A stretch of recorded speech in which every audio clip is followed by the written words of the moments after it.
So let's talk color matching. So when you go to start on your painting, you will want to match the colors as close as you can. There's going to be many occasions when you're going to need to be able to do that so that you can recreate that image and paint it.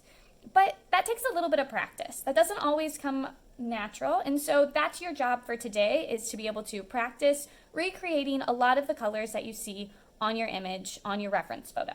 So right here, I have my printed out reference photo. This photo has already been posterized and manipulated in Photoshop, and then I printed it off.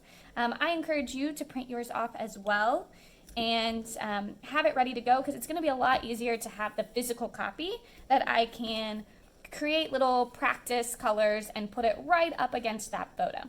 Now, you can also just use your image on your computer, but obviously you need to be a little bit more careful on your computer so that you don't accidentally get any paint on your laptop or, really that's it. You just need to be careful if you're painting around your laptop. Let's go ahead and jump in though. So I have all of these incredible colors, which we're really lucky because usually we would not have this many. That's going to simplify a little bit of this color mixing for us. However, we still have work to do to be able to recreate some of what we see. Your job is to try and mix as many as you can. I would suggest at least 10 to have them ready to go. And to do this, I have the printed off paper, I have my water, my paintbrush, and my paper towel, because I'm going to be mixing so much, all my different colors. A paper, just a little watercolor piece to be able to just tape in my sketchbook later, or you could do this directly in your sketchbook, honestly, because you're not mixing on the paper at all. And then some kind of palette. So at school you can use the styrofoam plate or any palette. I'm at home, so I just grabbed a piece of wax paper and I put some white paper underneath it so that I can make sure I'm really mixing on that white color so I know that the colors are accurate. But yeah, this will work. Okay. Let's go ahead and get started. So first thing I'm going to do is I'm going to conquer some of the different colors that I see inside of the frosting for my sprinkle cookies. There's quite a few colors in here. Many of them are really saturated and bright. I think I can recreate a lot of these because they're very similar to some of the straight colors, because sprinkles are artificially made, and so they're going to be very, very close. But the frosting is going to be a little bit trickier. So I can see that it's straight white on some of the parts, but then the shadows behind it are blues. There's some blues here. This is like a gray green and some pinks. So I'm going to try and recreate some of those colors first. Now, because all of these are way lighter colors, they're what we call pastel colors, I'm going to start with white, and I'm going to have mainly white in these colors, okay? I'm actually going to get a little more white than I usually would because I know that I'm going to use it a lot.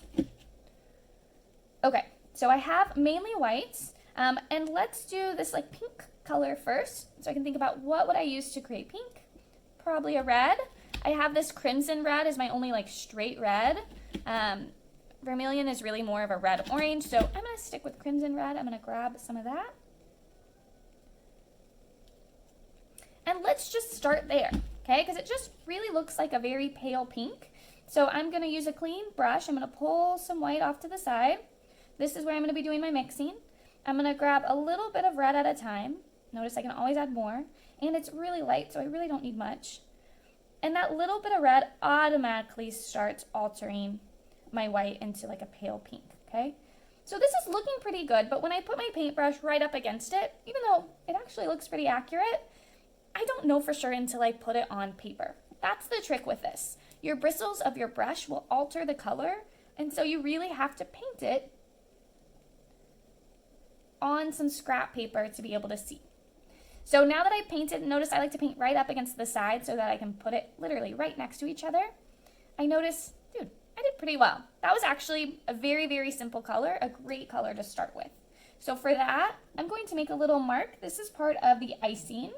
And so I'm going to kind of label this whole section is going to be icing. And for this one, it was titanium white plus a tiny bit, and I'm even going to write tiny bit of crimson red. Okay, and I'm kind of using shorthand for a few of these because I'm going to know what that means. So you write out as much as you need so that you know what those colors are. And that looks great. So now I'm going to move on to the next color. And I'm a little bit relieved that that's a pretty simple color. So let's try some of these blues back here. There's a couple different blues. So let's do like this lighter blue, I would say, a little more saturated blue. To do that, obviously, I'm going to need some blue to pull off of. And I have a couple different options in here. So I'm actually going to grab a little bit of each because I'm just kind of playing to see what works. So I'm grabbing a little bit of ultramarine blue. And then the good old darker blue right here. I want to call it paleo. I know that's not what it is, but I'm going to clean off my brush really well. So it's just a damp brush again, because I don't want to accidentally turn it purple with the light pink I already have on there. I'm going to pull some of this white off to the side again. And so right now I'm really going for this color. Okay, so you really have to zero in because I have a ton of different blues here, so I really have to focus. I'm going to focus on this color. I'm going to grab a little bit of this more saturated blue. I'm going to mix that in, and I'm going to see where that puts me, okay, because it doesn't hurt just to paint a little bit on here. So I'm going to put this up against it. You know what? This is actually really good for this blue right in here. So, hey, happy accident. I'm going to mark that. Titanium white, and that was ultramarine. Okay, cool. But I'm not done because I was actually trying to go for this color, and we're not quite there yet. Needs to be just a little bit more saturated, a little bit brighter. So I'm going to pull some of this off to the side now. And I know it needs to be a little lighter, so I'm going to grab a little more white. Now, notice white you have to use a lot more than if I were adding a dark color, because white is just so easily changed because it's so light. Okay, so I managed to make a lighter blue, which is actually going to be helpful. You know, there are some lighter spots here and there, but I'm still not getting that pretty, like, little bit more turquoisey color. Notice I'm being super picky right now, okay, which is okay. So I think I need it to be just a tiny, tiny bit green, because it's just a little bit more of a turquoise. And so, gosh, I'm not going to use very much at all, but I'm going to grab a tiny bit of green. And I barely want to take any of this and pull it in there. Look at that. Woo, that was the trick. Okay, so here it is.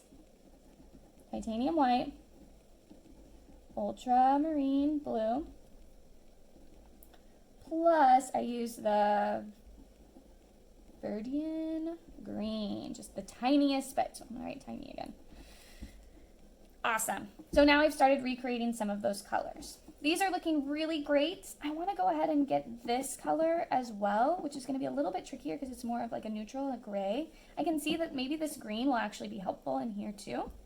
So I'm going to clean off my brush, pull some white off to the side, grab the tiniest bit of this green, and let's see where we are with this. Let's see how close the green is. You know, it's really not too bad, but it is just a little bit more gray on here, just barely. So I have a couple options with that. If I want it to be more gray, one thing I can do is I can try this like deeper blue right here and put just the tiniest bit. Oh, but even the tiniest bit really took over. That's not what I was looking for. This happens all the time, guys, so just clean my brush. That's why I didn't use all of it, right? And even if I did use all of it, I could just make some more. Another option is to use just a tiny bit of the complementary color. So I do have some red on here already. I want literally the tiniest little bit, guys. I'm even gonna like push them to the side. So that complementary color should mix with that green to make it a little more gray, which it did, but I lost a little bit of the green too. So I'm gonna grab a little more green. I'm also gonna grab a little more white because I think I'm just using up my paint really quick. But there's still some red in there, so let's see. This is a balancing act. All right, it's still too green. Grab a little more red again.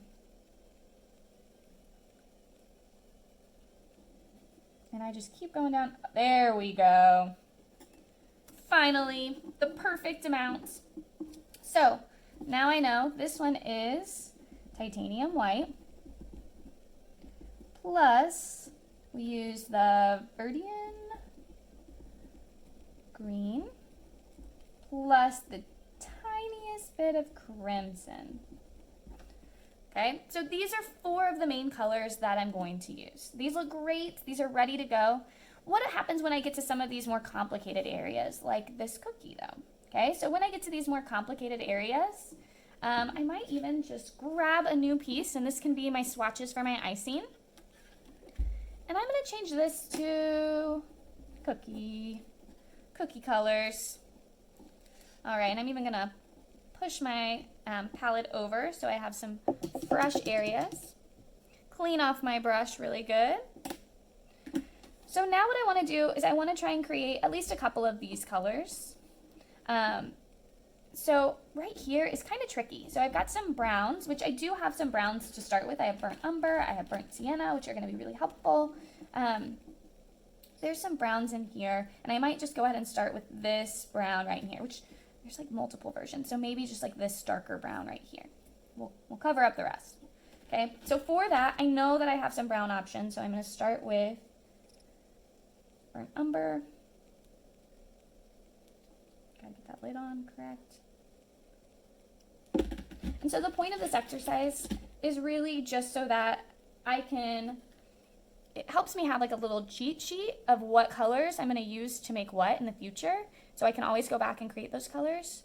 But then it also is just great practice to do this. Always going to be great practice. In fact, I know I'm going to do a couple of these, so I'm going to get quite a bit of this burnt sienna. All right, so I'm going for this color right in here. I'm going to start with a lighter color. Both of these are very similar to the color I'm going for.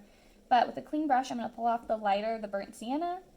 And then I'm going to grab some of that burnt umber. And I think I need more. I think I really do need to make this darker. So I'm actually going to grab more because I didn't do very much. All right, then once again, I'm just going to test it out.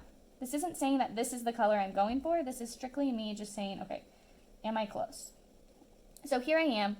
This one compared to this one, I definitely need it to be darker. So I'm not there. So I'm going to keep pulling some more of this. And that's going to keep making it a little bit darker. But I think what I'm really going to need to do is I'm going to have to call on some other colors to be able to get it really dark. Now, this is when it's tricky. This is when you want to go with black because you want it to be so dark in that area. And a tiny bit of black, honestly, would not hurt it.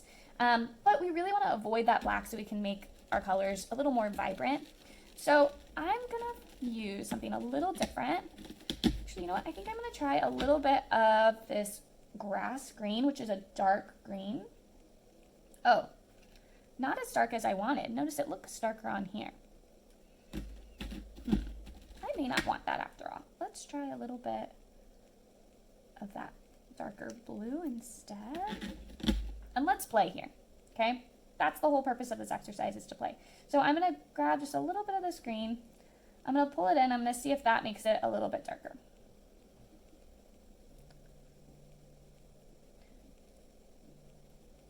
And it is. It's making it a little bit darker, but of course, it's also making it a little bit more green, which isn't necessarily what I want. So at that point, I still have some red down here that I can pull up to counteract the green. Ooh, now that's way prettier. Now we're getting somewhere. That's actually pretty good. So basically what I did was, instead of using black, I ended up using green and then a tiny bit of red to balance it out. So those any complementary colors to be able to make it darker, because that took it from here to here. Okay, so quite a big jump. Okay, you can do that with any complementary colors. Easiest, because we have those, are going to be red and green, but also the vermilion orange and then blue, one of your blues. Okay, so now I just need to make sure that I label it, because this is the main color that I know I'm going to need. So for this, I started with burnt sienna, then burnt umber. Then I did use the grass green and a little bit of crimson. Okay, so now I know how to make that. All right, I think that's all I'm gonna do for this demonstration, but at this point I would continue to go through and just keep mixing. Like up here I see a lot of orange, so I might even start with vermilion and play with that.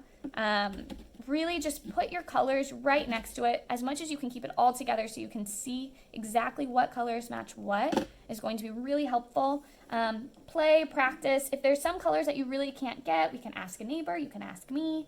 It's really just problem solving and finding that perfect formula, but hopefully you should end up with a couple different swatches like this that we can use while you go to actually paint so that you can know what colors to use and you can move a little quicker and not be stopping to do this all the time.